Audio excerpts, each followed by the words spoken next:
বাংলাদেশের জোট নিরপেক্ষ পররাষ্ট্রনীতিকে ছারখার করে দিয়ে কাউকে না জানিয়ে তারেক রহমানের সরকার সৌদি আরবের সামরিক জোটে বাংলাদেশকে যুক্ত করেছে।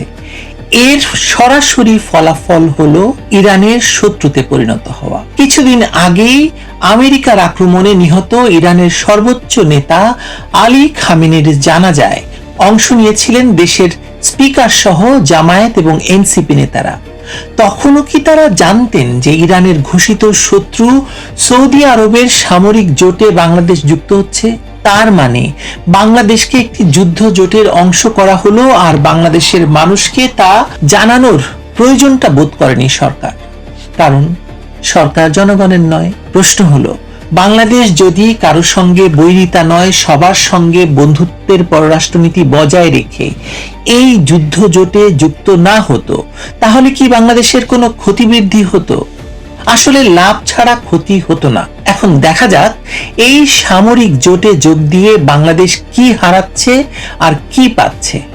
চলুন জানার এবং বোঝার চেষ্টা করা যাক ব্যাপারটা।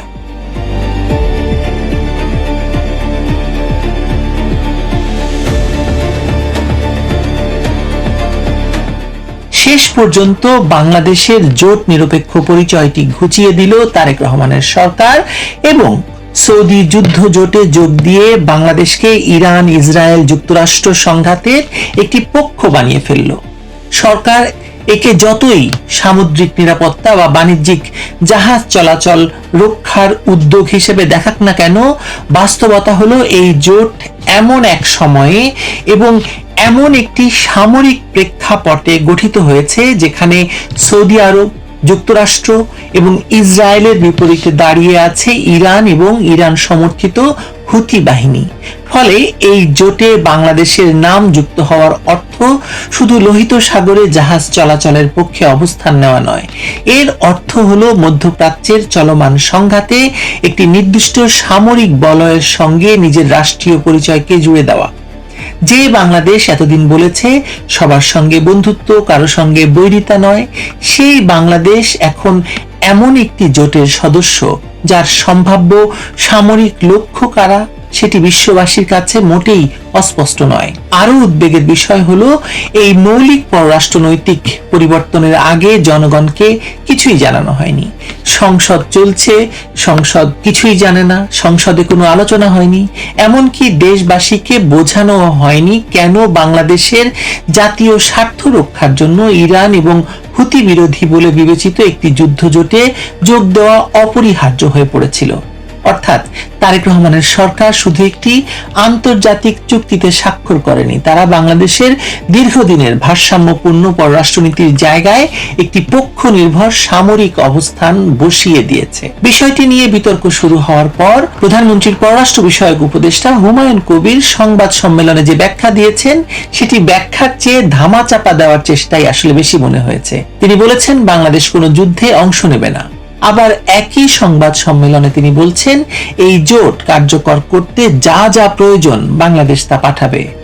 প্রশ্ন হলো, যা প্রয়োজন বলতে কি বোঝানো হচ্ছে বা কি বোঝাচ্ছেন তিনি? ফুলের তোড়া পাঠাবেন, শুভেচ্ছা পত্র পাঠাবেন, নাকি শান্তির পায়রা পাঠাচ্ছেন? নাকি আসলে তিনি পাঠাচ্ছেন বা বাংলাদেশ পাঠাচ্ছে যুদ্ধ জাহাজ, নৌসেনা, সামরিক গোয়েন্দা তথ্য, নজরদারি সরঞ্জাম এবং লজিস্টিক সহায়তা? একটি সামরিক জোটে যোগ দিয়ে যদি বলা হয় যে আমরা সামরিক কাজে অংশ নেব না, তাহলে বাংলাদেশ সেখানে যোগ দিল কেন? নাচ দেখাতে? বাংলাদেশ কি এই জোটের একটি দুধভাত সদস্য? জোটের বৈঠকে বসবে, ঘোষণাপত্রে সই করবে, সৌদি আরবের পাশে দাঁড়ানোর রাজনৈতিক বার্তা দেবে, কিন্তু কোনো দায়িত্ব নেবে না। আন্তর্জাতিক রাজনীতি কি এতটাই ছেলে খেলা? সৌদি আরবের ঘোষণায় জোটটির অগ্রাধিকার হিসেবে রাখা হয়েছে গোয়েন্দা তথ্য বিনিময়, যৌথ নিরাপত্তা পরিকল্পনা, সামরিক মহড়া এবং সমন্বিত অভিযান। বলা হয়েছে কোনো জাহাজ আক্রান্ত হলে দ্রুত যৌথ অপারেশন চালানো হবে। সমন্বিত অভিযান আর যৌথ অপারেশন যদি সামরিক অংশগ্রহণ না হয়, তাহলে ভাই সামরিক অংশগ্রহণ কাকে বলে? যুদ্ধ মানে কি শুধু বাংলাদেশের নৌসেনা বন্দুক হাতে হুতিদের দিকে গুলি ছুড়বে? যুদ্ধের জন্য লক্ষ্য শনাক্ত করা, গোয়েন্দা তথ্য দেওয়া, জাহাজ অনুসরণ করা, রাডার সহযোগিতা, রসদ সরবরাহ, আহত সেনা উদ্ধার কিংবা অন্য দেশের যুদ্ধ জাহাজকে বন্দর সুবিধা দেওয়াও তো সামরিক অংশগ্রহণের অন্তর্ভুক্ত নাকি? সরকার এখন শব্দের মার প্যাচে মানুষকে বোকা বানাতে চাইছে। বাংলাদেশ যুদ্ধে যাবে না, শুধু যুদ্ধ পরিচালনায় সহযোগিতা করবে, অর্থাৎ খুন করা হবে না, শুধু খুনির হাতে অস্ত্রটি তুলে দেওয়া হবে, এই ধরনের যুক্তি। কিন্তু যাকে আক্রমণ করা হবে সে কি এই সূক্ষ্ম পার্থক্য বুঝতে পারবে না বা মেনে নেবে? হুথিরা কি বাংলাদেশের জাহাজ দেখলে বলবে এরা গুলি করেনি, শুধু আমাদের অবস্থানের গোয়েন্দা তথ্য দিয়েছে, তাই এদেরকে ছেড়ে দাও? সম্ভব এটা? এই জোটটি যে কাদের বিরুদ্ধে গঠিত সেটিও এখন আর তো গোপন নেই। সরকারি ভাষ্যে একে আত্মরক্ষামূলক বলা হলেও প্রধানমন্ত্রীর উপদেষ্টার বক্তব্য সংবাদেই বলা হচ্ছে যে ইরান সমর্থিত হুতি বিদ্রোহীদের প্রতিরোধে এই জোটে বাংলাদেশ যোগ দিয়েছে, অর্থাৎ প্রতিপক্ষের নামও কার্যত নির্ধারিত। সেই প্রতিপক্ষ হলো হুতি এবং তাদের পেছনে থাকা ইরান। কাজেই বাংলাদেশ যুদ্ধ করবে না বলা আর হুতিদের প্রতিরোধের সামরিক জোটে যোগ দেওয়া একই সঙ্গে সত্য হতে পারে না, পারে কি? সরকারের প্রথম যুক্তি হলো লোহিত সাগর ও বাব আল মানদেব দিয়ে বাংলাদেশের ইউরোপমুখী বাণিজ্য চলে, পথটি অশান্ত হলে জাহাজকে আফ্রিকা ঘুরে যেতে হয়, সময় এবং পরিবহন খরচ বাড়ে। যুক্তিটি আংশিক সত্য, কিন্তু বিশ্বের প্রায় সব বড় অর্থনীতির জাহাজই এই পথ ব্যবহার করে। সৌদি আরব 51টি দেশকে আমন্ত্রণ জানিয়েছিল। বৈঠকে 43টি দেশ উপস্থিত হলেও মাত্র 14টি দেশ ঘোষণায় সই করেছে। ভারত, সংযুক্ত আরব আমিরাত এবং ওমানের মতো প্রত্যক্ষ স্বার্থ সংশ্লিষ্ট দেশ দূরে থেকেছে এই জোট থেকে। তারা কি নিজেদের বাণিজ্য বোঝে না, নাকি তারা বুঝেছে যে বাণিজ্য পথ রক্ষা আর সৌদি নেতৃত্বাধীন সামরিক বলয় প্রবেশ এক বিষয় নয়? বাংলাদেশের সম্ভাব্য লাভ হিসাবে বলা হচ্ছে নৌবাহিনী প্রশিক্ষণ পাবে, গোয়েন্দা তথ্য বিনিময়ের সুযোগ পাবে, সৌদি আরবের সঙ্গে সম্পর্ক শক্তিশালী হবে এবং হয়তো শ্রমবাজারও বিনিয়োগ সুবিধা পাওয়া যাবে। কিন্তু এর কোনোটির লিখিত নিশ্চয়তা কি সরকার প্রকাশ করেছে? সৌদি আরব কি বলেছে যে বাংলাদেশ জোটে যোগ দেওয়ায় আরো 1 লাখ শ্রমিক নেবে, জ্বালানিতে বিশেষ ছাড় দেবে, বিনিয়োগ বাড়াবে, বাংলাদেশি পণ্যের জন্য বাজার খুলে দেবে? এমন কোনো নিশ্চয়তা তো জনগণকে জানানো হয়নি। অর্থাৎ লাভ এখনো পর্যন্ত সরকারের কল্পনায় আছে, কাজে নাই। প্রথম ক্ষতি কি বলেন তো এই যুদ্ধ জোটে যোগ দেওয়ার? প্রথম ক্ষতি হলো বাংলাদেশ নিজের নিরপেক্ষ পরিচয় নষ্ট করলো। সবার সঙ্গে বন্ধুত্ব, কারো সঙ্গে বৈরিতা নয় কথাটি এখন সরকারি বক্তৃতার মতো একটি মৃত বাক্যে পরিণত হলো। সৌদি আরব বাংলাদেশের বন্ধু হতে পারে, কিন্তু সৌদি আরবের প্রতিপক্ষকে বাংলাদেশের শত্রু বানানোর অধিকার তারেক রহমান সরকারকে কে দিয়েছে বলেন? দ্বিতীয় ক্ষতিটা হলো বাংলাদেশ ইরান এবং হুতিদের একেবারে লক্ষ্যবস্তুর তালিকায় নিজেদের নাম তুলে দিল।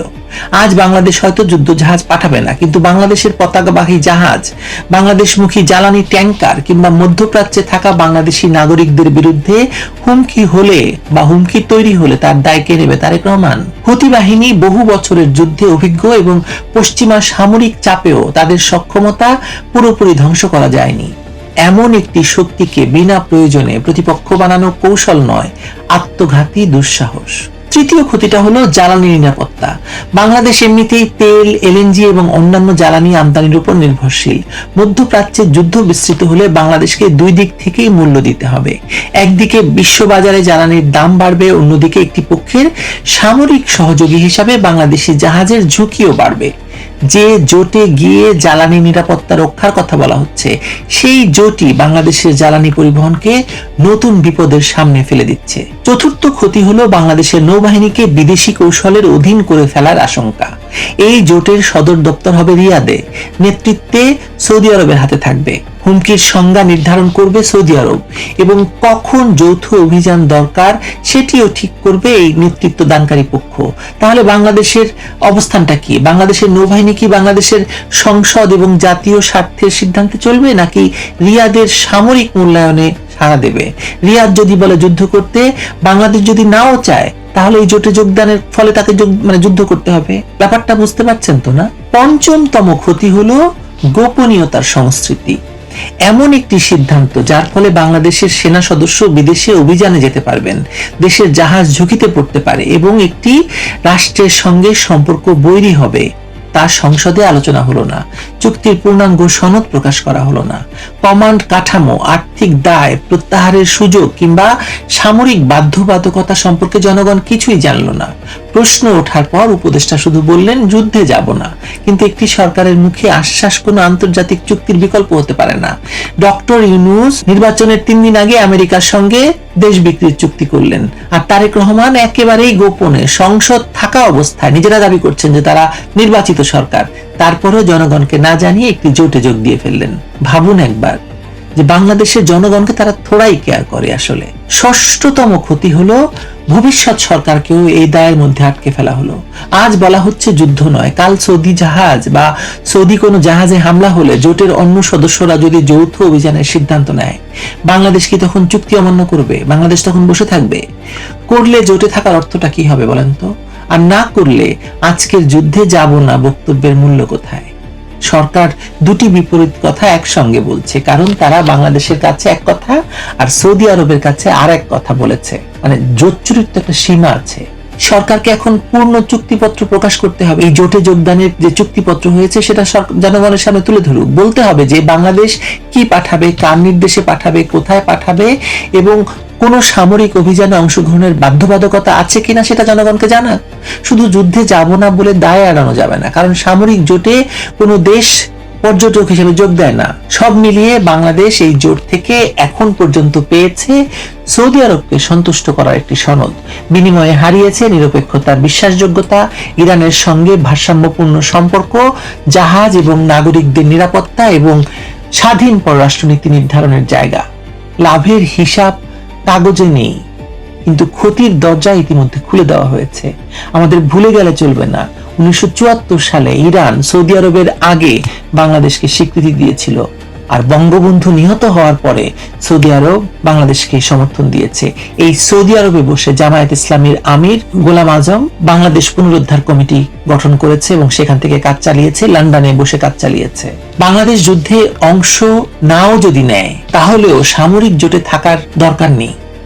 আর যদি জোটের প্রয়োজনে সবকিছু পাঠায়, যৌথ নজরদারি করে, গোয়েন্দা তথ্য দেয় এবং সমন্বিত অভিযানে যোগ দেয়, তাহলে যুদ্ধে যাব না বলা সরাসরি জনগণকে মিথ্যা বলা। বাংলাদেশ কোনো যুদ্ধ জোটের দুধ ভাত সদস্য নয় আসলে, কিন্তু তারেক রহমানের সরকার দেশটিকে এমন এক টেবিলে নিয়ে বসালো যেখানে সিদ্ধান্ত নেবে অন্যরা, শত্রু তৈরি হবে বাংলাদেশের, আর মূল্য দিতে হবে বাংলাদেশের মানুষকে। বুঝুন খাল কেটে কত বড় কুমির আপনারা এনেছেন বাংলাদেশে। ভালো থাকবেন সবাই।